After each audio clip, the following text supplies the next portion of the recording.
అత్యంత ఖరీదు అమూల్య సేవలు. ఇక రేపు నింగిలోకి నైసార్ ఉపగ్రహము ప్రవేశపెడుతున్నట్ట. ఎక్కువ ఖరీదు అయినది, తర్వాత అత్యంత అమూల్యమైనటువంటి సేవలు కూడా అందిస్తుందంట. అది రేపు వెళ్తుందంట. మానవాళి చరిత్రలో అత్యంత ఖరీదైన భూ పరిశీలన ఉపగ్రహ ప్రయోగానికి రంగం సిద్ధమైంది. 11,200 కోట్ల రూపాయల వ్యయంతో రూపొందించిన అమెరికా అంతరిక్ష సంస్థ నాసా, భారత రోజసీ పరిశోధనా సంస్థ ఇస్రో, సింథటిక్ ఎపర్చర్ అంటే నైసార్ శాటిలైట్ బుధవారం సాయంత్రం 5 గంటల, అంటే బుధవారం అంటే రేపు సాయంత్రం 5:40 నిమిషాలకు GSLV F-16 రాకెట్ ద్వారా నింగిలోకి దూసుకెళ్లనుంది. ఆంధ్రప్రదేశ్లోని శ్రీహరికోటలో ఉన్న సతీష్ ధావన్ అంతరిక్ష కేంద్రం దీనికి వేదిక కానుంది.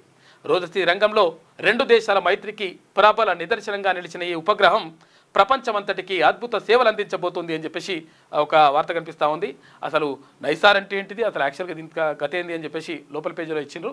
మొత్తం మీద ఇక్కడ ఎక్కువ ఖరీదైనది, తర్వాత అద్భుతమైనటువంటి సేవలు అందించేటువంటి ఒక ఉపగ్రహాన్ని రేపు నింగిలోకి పంపుతా ఉన్నారు.